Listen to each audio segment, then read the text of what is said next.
Hello everyone, it's Heidi here from the Nest Kids CPR and Allergy.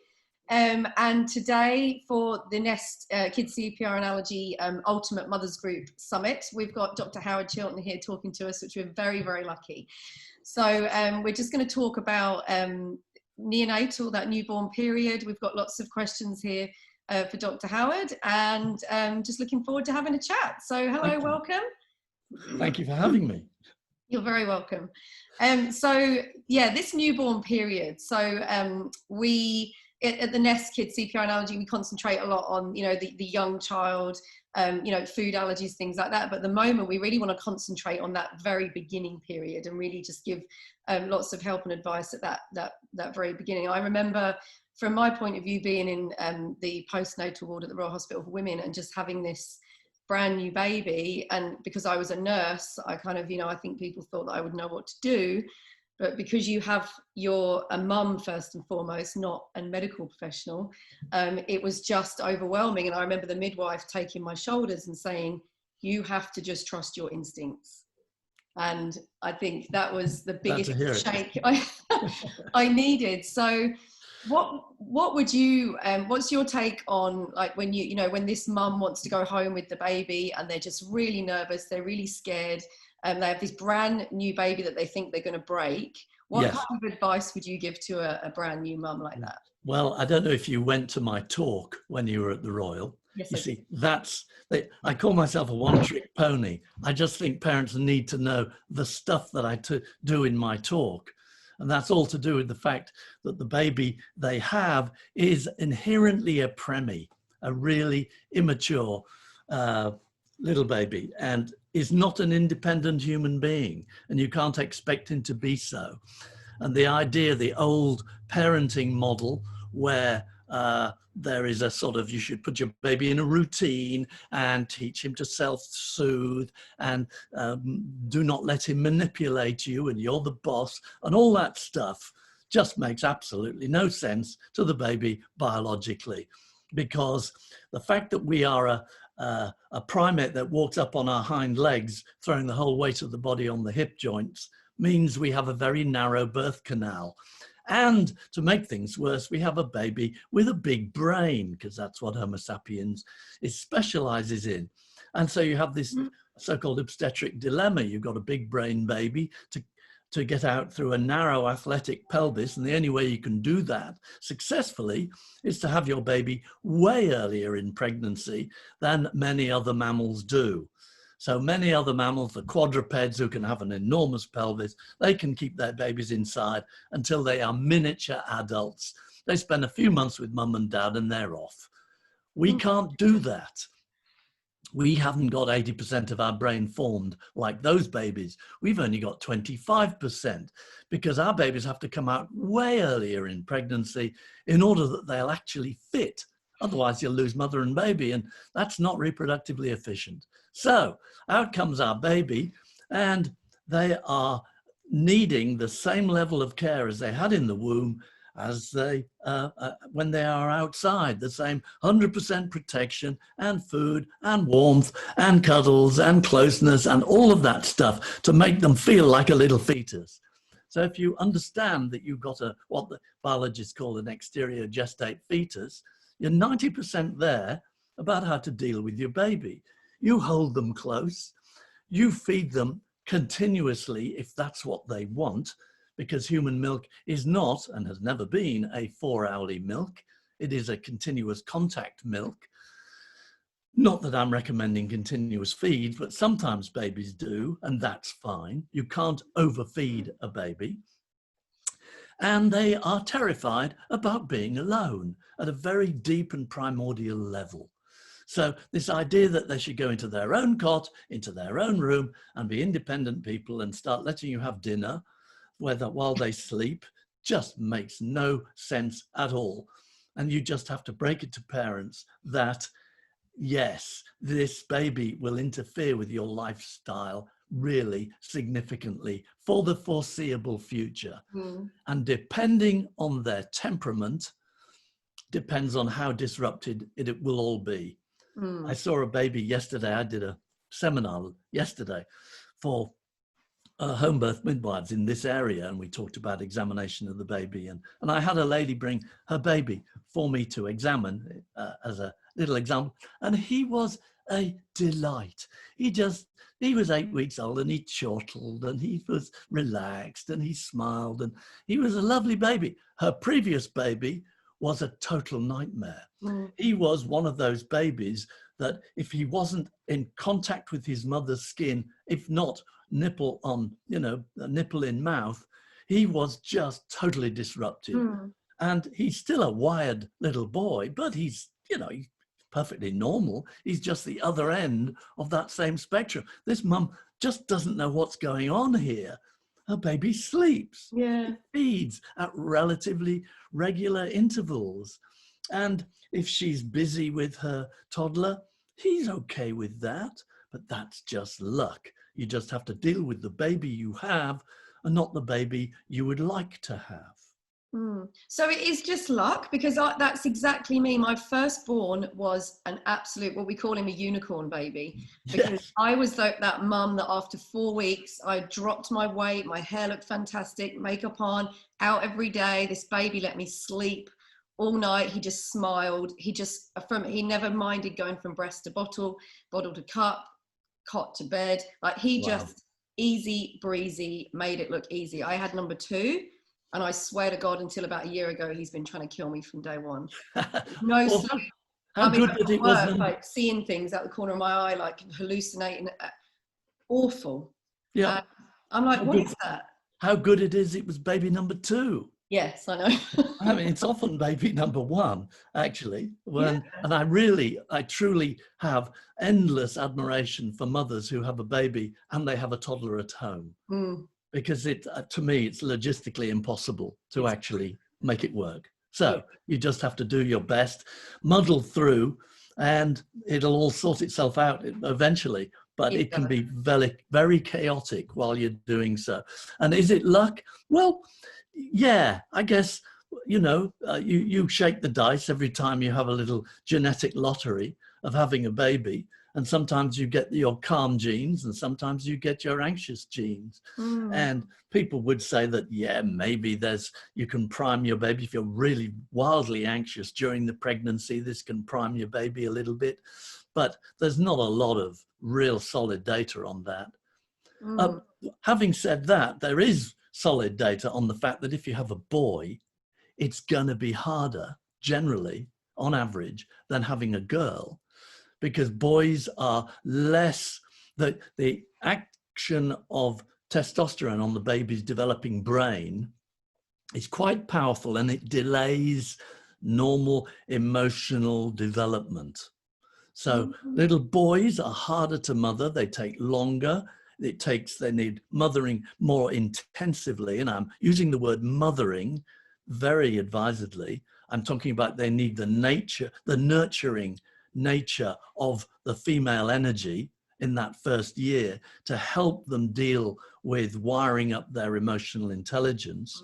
Whereas little girls are a little more resilient. They're a little more, as newborns, they're more responsive, they're more regulated, and they tend to be easier to manage. Whereas little boys just need more tamping down and calming. And as they grow, as they move into their second year, the little boys then start needing to have their aggression controlled, and that's where dad and the male energy kicks in, and you start to deal with his executive functions and teach him logic and processing the world and language and all that sort of stuff. Very much more of a left brain activity than that right brain activity of your first year. But as I said, with boys, on average, it's harder, and mothers have to work more intensively and for longer with their little boys than their little girls. And it doesn't make, if you have a sucky little boy, it doesn't mean he's not going to be a big, brave, exploratory bloke when he grows up. You don't need to worry about making him separate from you.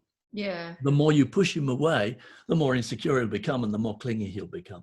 So it's the reverse of what we used to teach 30, 40 years ago, which was, making little boys into little men. Do not do that. Keep them as babies for as long as you want. Huh? Yeah, there's so much noise out there about people giving advice about what to do with your newborn. That's the trouble. And I remember just making a conscious decision that I would just listen to my midwife and my mum, and that was it. My mum's very sensible. She's not a Yep. so yeah, there's so much noise out there, and unfortunately now there's a lot of I say unfortunately, but I mean in the nicest possible way, that the online forums can be really detrimental. Yes. But anyway, that's a different tangent. Well, I think it's really important to do as you did, because babies are designed to evoke advice and help. Everybody wants to get in on the act because babies are so incredibly cute, and you want a piece of the action. So strangers will give you advice in shopping centers because they want a little piece of the action. And it's just something you're going to have to learn to live with. Yeah, definitely. I remember the overwhelming urge. I'm not an angry person, but I remember walking around Bondi Junction shopping centre with my newborn, and within the pram, and thinking, if anyone comes near this pram and bangs it, I will rip their head off. Like, yes. Just having that like mother instinct of just like, get away, it's just Wonderful. crazy. A little maternal rage as Yeah. you huddle in the back of your cave. Yeah. That's good. That's good. You were designed Yeah, that way. it's weird, isn't it? Your hormones. I'm sure I remember you. So it was a long time ago. My child is nearly 7 now, and I came to your talk when I was pregnant with him. I'm sure. Yeah. I'm sure it was then. And I think, do I remember rightly you talking about the noise of when your baby's in utero, and then when they come out, everyone's kind of tiptoeing around, and that's not normal? Yeah, I used to talk, I still do. I think it's important that if you've got a baby in the first few weeks and the baby is unsettled, he's unsettled or she's unsettled because she's missing the environment of the womb. So if you can closely as possible replicate what the baby was like in the womb, you will tend to settle your baby. I mean, it makes absolute sense. I go into the postnatal ward and the mum says, I don't know what to do with my baby. He falls asleep on the breast and I put him in his cot and he screams. Well, I can't carry him around all day. Well, actually you can. And of course it works, because he can hear your heartbeat, he smells your smell, he feels your skin, and it's as close as he can get to being inside the womb. The other thing about being inside the womb, as you mentioned, is it's really noisy. All these people tiptoeing around their baby, they are used to a noise level of, I believe, 85 decibels, which is the same as an underground train entering a station. And it's all heartbeat, which is why we hold baby on the left and we pat babies at maternal heart rate to calm them down. And they open their eyes and they go, oh, I know that feeling. That reminds me of being inside my mum. And that's what we try and replicate. And that's why swaddling in the early weeks is very comforting to babies.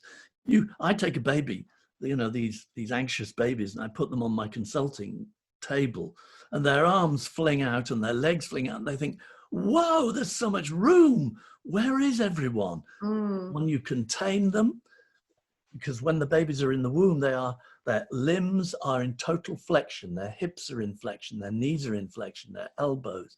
And if you snug them up and pat them on the bum, then they tend to settle because it reminds them of being in the womb. So swaddling is a good thing in the early weeks. Then obviously they start when they're a few months old and they have the propensity to roll over. You don't want a swaddled baby to try and roll over and go face downwards. That's not good at all. So then you decrease the swaddling after a few weeks and the baby's happy with that. And in fact, babies from 3 months of age tend to be more easy to settle than babies before 3 months. Because at 3 months or so, 3 to 4 months, they wire up the ability to, if they're getting too much stimulation from their environment, they're getting too wound up because grandma's been staring at them for 5 hours and won't go away, they get really, they can't switch off. But after 3 months, they can switch off and just ignore her. Right, that was going to be my next question. Yeah, at what point do people say, oh, they're realizing there's a world around them now? you know, but I suppose it's just that they're getting used to not being in the womb. Is there a point between the 3 months? Oh yeah, I think that's right. And that's why babies get so-called colic at 6 weeks, because they start at 4 weeks. They start to become increasingly unsettled, and it peaks at 6 weeks when they smile. Because once you smile, of course, you attract all and sundry into your face. And, you know, whoa. And so the amount of some visual stimulation you get goes through the roof. And so if you look at the graph, babies they're pretty quiet for their first couple of weeks, and then they go da, da, da, da, da. And at the age of 6 weeks, the average baby on an average day, 6 weeks, is crying for 3 hours a day. Then it trickles down, and then it falls off a cliff at 3 months, when they wire up this ability of, when I've had enough from my environment, all I have to do is to ignore it, and I can calm myself. And this is the first little piece of that baby's emotional regulation, which she has wired up. Yeah. So what's your take on colic? I mean, I'm still very confused about the whole colic thing. Like, is it a medical diagnosis? Is there a cure for colic? If a doctor says your child has colic, what can people do? Like, what's your... You know, we used to try and make it into an acronym: cause obscure lengthy infant crying, so that people would not think it was necessarily the baby's tummy. And actually the first descriptions of colic is from the first pediatric textbook ever written by Thomas Fair, called Book of Children, in 1543. He talks about colic and griping of the guts in babies. And at that time, they thought a compress which had dill and cumin in it worked, you know. And now what's in those little bottles of infants whatever, right, you know? Anyway, so it never worked then, doesn't work now. The point is, though, that it's a diagnosis of exclusion. Once you've excluded all other reasons for a baby to be unsettled, they're unsettled because they have the so-called colic. And in fact, if you look at the trajectory of colic, I told you what the normal baby does this, this, this. What colicky babies do is this, this, this. The trajectory is exactly the same, but it's at a higher level. And as this 3 hours a day, getting better at 3 months, is the 50th centile, that is 50% babies cry less, 50% cry more, the colicky group, that's 10% of the population, completely arbitrarily, is the 90th centile for crying. So, in fact, it's a normal crying baby who's a bit sensitive or whose environment is a little bit more chaotic. Right. But it's all to do with environmental stimulation. It is not due to tummy ache. Now, there has been some recent stuff about probiotics improving colic. Very interesting, I thought. Sounds very interesting. You look at the data, and there's been a large meta-analysis published in 2018, which seems to show that breastfed babies, when given the probiotic Lactobacillus reuteri, 5 billion per mil, and you give them a mil a day, they do improve in their crying. So maybe it is tummy, yeah, but maybe not. Because if you look at mouse data, if you've got you've got mice that are born anxious and some mice that are born not anxious. If you give anxious mice reuteri, you actually find that they have increasing secretion of oxytocin in a neurotransmitter in the brain, which causes calm and connectedness. So you can make anxious mice calm mice by giving them probiotic. And you can give it to them either in their water, or you can feed it to their companions because they eat each other's poop. So you put it in their companions' poop, they eat it, they get calm. So reuteri, we know in the rodent, induces a neurohormone that makes you calm. So that may be the mechanism, if this is true, that the numbers, I mean, they've only done 500 babies in each arm, and a significant proportion of those babies of the studies in the meta-analysis were paid for by the probiotic companies. So let's keep our distance from it at the moment. But I now, if I'm looking for a placebo, to help a mum and reassure her that it's not her baby. It's not her, rather, you know.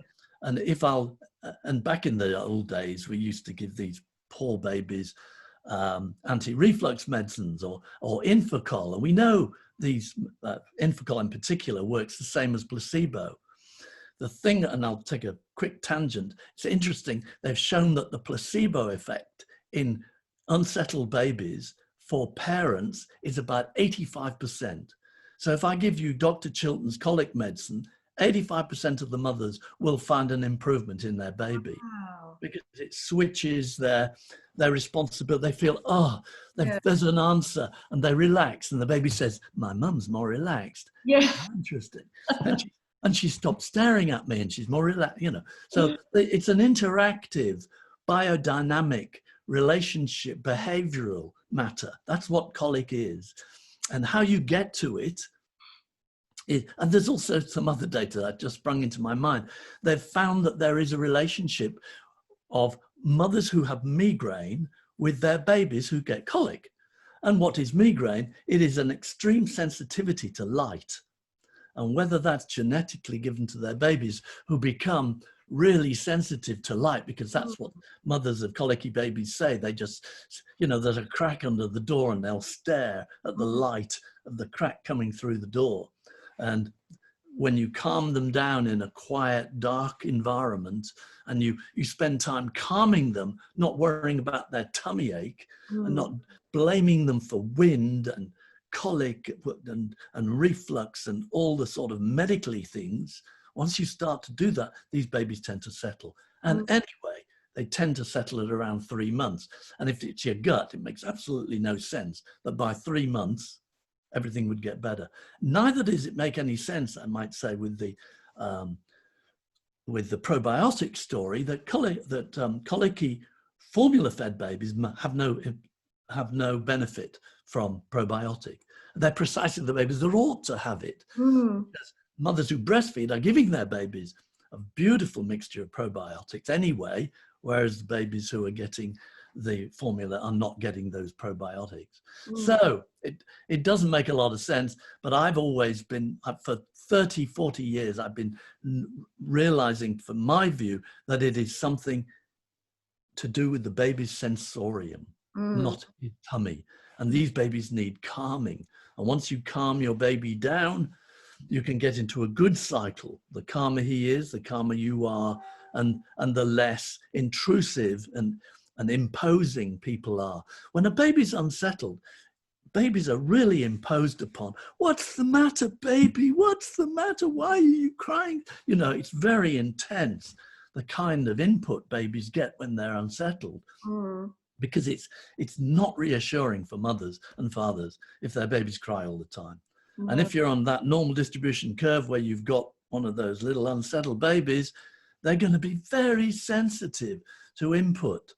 And you've got to really make a regime of calmness in order to grasp your baby and not get into a vicious cycle with the more you handle him, the more it gets worse, and the more you handle him and the less he sleeps and the more less you sleep, and blah, blah, blah. You end up in this vortex of disruption, which is really, well, 10% of babies do it, and we know that.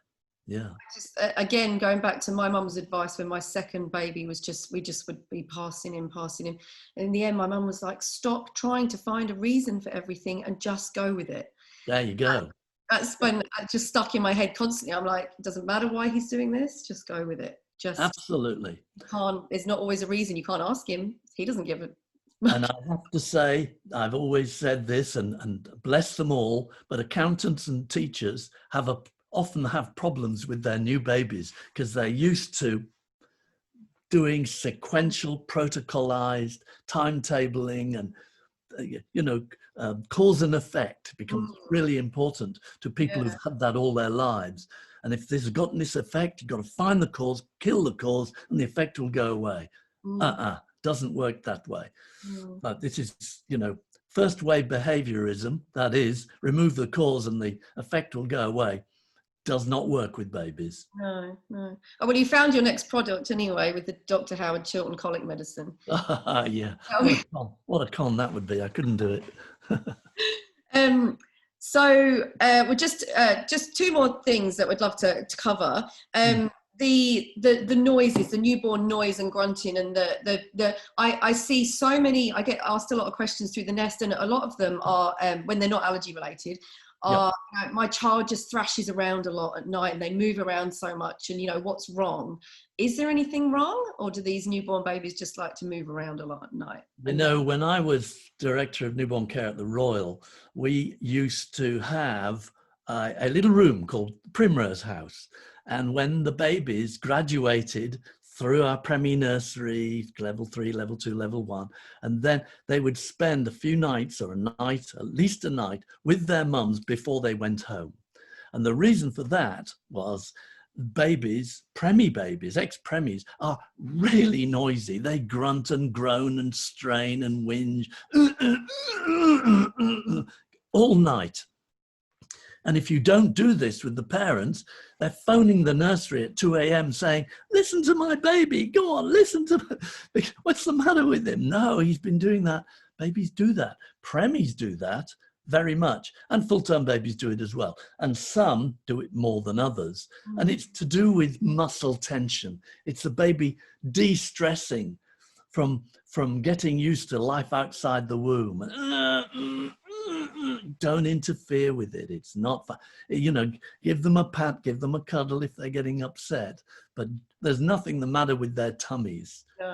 No, but they can be very noisy. And those babies, I think in one of my early baby books, and I've pulled it out now, I said, if you have a baby like this, sometimes they have to sleep in another room. I was very young at the time. I would never say that now, but you have to say that was the logic. Yeah, which just kind of says, it's normal. If you're going to put the baby in another room, there's nothing wrong with them. Yeah. Absolutely. No. Babies are often very noisy, and that tends to settle over time. Yeah. So that kind of leads on to my last thing, which kind of overlaps to what the Nest do with the young child and the allergy thing. So in 5 years of being an allergy nurse specialist in childhood, I've come across millions, well, not millions, but a lot of mothers who put themselves on elimination diets. Yes. When their child's poop is maybe not normal, and it's usually, unfortunately, not under medical guidance. No. It just seems rife at the moment, and I am so worried from an allergy nurse point of view that there is all these new babies that are kind of hitting the 4 months, not exposed to these foods that now we know there has to be early introduction of these common allergenic foods to decrease. So when a child is maybe not, its poo doesn't look normal, or whatever normal is on a newborn. That's right. And maybe they have some itchy cheeks and they're writhing a bit. What, apart from going to your doctor, what advice would you give to mums that are worried, that are thinking about going on an elimination diet? Look, every mother, I would think there'd be very, very few mothers who have an unsettled baby who aren't taken off dairy because of this thing about cow's milk protein intolerance. Now, even the breastfed mothers. Now, we do know that 5% of babies, 5 and 7% of babies are sensitive to cow's milk protein. It's an allergy. Okay, but most of them are formula fed because they're being fed cow's milk protein. The breastfed ones, very few of them, actually it's less than 1%. And that is because they don't actually excrete intact protein, cow's milk protein molecules in their breast milk, but they have some broken parts of the protein, which can sensitize. A German study showed that you could have a baby who was sensitized to these chemicals. And so taking mothers off dairy for a couple of weeks, I don't think that's a bad thing, just for a couple of weeks, just to see whether that baby's one of the 5%. If the baby come out and the baby totally settles down, you can try soy. Okay, because we know that if you're cow's milk protein sensitive, you're also 25% of them are soy milk protein as well. So that, but then if it hasn't been miraculous, or the baby's now 3 months old and has settled anyway, you go back on it. because what you said was absolutely true. We know from the LEAP studies and all the studies done in the UK that peanuts and eggs need to be exposed before 6 months, if possible, to decrease the amount of food sensitivity to those proteins. But the interesting thing is we don't know all about the other proteins, but there is absolutely no reason to suppose the other proteins would behave differently. The only reason the studies haven't been done was the peanut and egg studies were incredibly expensive. So they can't do tree nuts, and they can't do cow's milk protein, and they can't do, because they haven't got the funds to do the studies.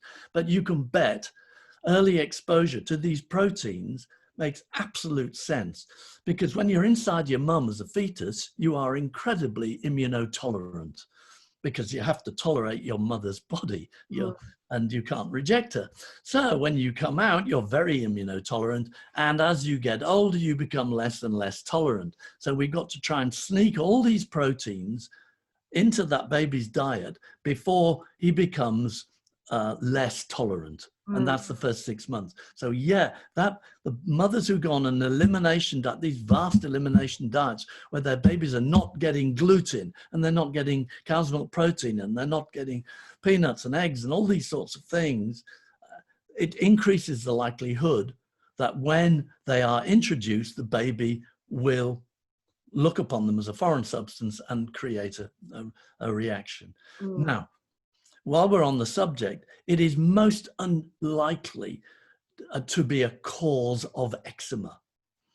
So eczema is mostly a genetic condition, and most babies get a little bit of seborrheic eczema, which has got nothing to do with anything other than the skin getting used to being outside the womb. But when you move into the sort of infantile eczema things, mothers run around chasing their tails, eliminating things from their diet, trying to make their baby's skin right.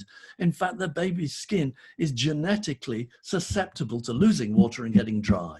And that's what eczema is all about. It is very unlikely to be due to atopy. However, if you have you can make it worse. If you're from an atopic family and you develop a drool rash, because that's what babies do when they're getting about the time they're getting food, and the food gets in through the skin, that can sensitize you. So you just make sure your baby does not get a drool rash. Put Vaseline on his chin if he's a drooler. And when he's taking solids, make sure that it goes into his mouth and not through their rashes. And other than that, and you know better than I, when babies get an allergy to a food, they don't just get a sort of non-specific rash over the neck step. They get hives, or they get a red thing around, or they vomit. It's unsubtle. Yeah. And but all these mothers want to blame the food for everything that is not quite right about their baby, and remove things from their diet. And it's totally inappropriate. Your baby should have as broad a diet as possible from 4 to 6 months of age. And the bad old days when we said, only give them one different food every 8 weeks to see if they're not allergic, and keep it slow or they'll reject them all. That is not true. You give them, once you start feeding them, you look at the little mouth, and if it's open, you stuff something in it, and it can be something from your plate. As long as it's pureed, it's fine. Yeah, people are like, what, even shellfish? I'm like, go for it. They don't, it's just so like foreign, don't, there isn't really a huge amount of rules here. But what worries me is that I think a lot of these parents, they misunderstand allergy intolerance. There is an age-old confusion. And they think that their child who is maybe having, has eczema cheeks or whatever, they think that this is an IgE mediated allergy that could turn into anaphylaxis, because they did misunderstand. So they think their child's life is at risk. Yes. They make these drastic decisions, and it's like, no, that's not what's happening here. There's these very specific symptoms that will happen very quickly with that. It's different. Yes, and also I think it's really well worth pointing out that those studies from the UK that looked at peanut butter and egg had no anaphylaxis in babies. So it's zero risk. Even if your little brother has got peanut allergy, you give his brother at 4 or 5 months peanut butter. Yeah, And see even how more he goes. so. That's what we say to the high risk families. Even more so. There's even more. Even more so. Absolutely. That's right. It's not dangerous. Thank you so much. This has been really, really great. And I'm sure it's I love nothing more than just like good, normal, easy advice that just isn't, I think it's just really important to go back to basics. I think so. You're looking after a little human that just needs food, shelter and love. And let's just leave it there, So Got it. Thank you so much for being a part of our Ultimate Mothers group. Lovely. And I'm sure we'll hear more from you soon enough. Thank you so much. Okay. Take care. Bye-bye. Bye now.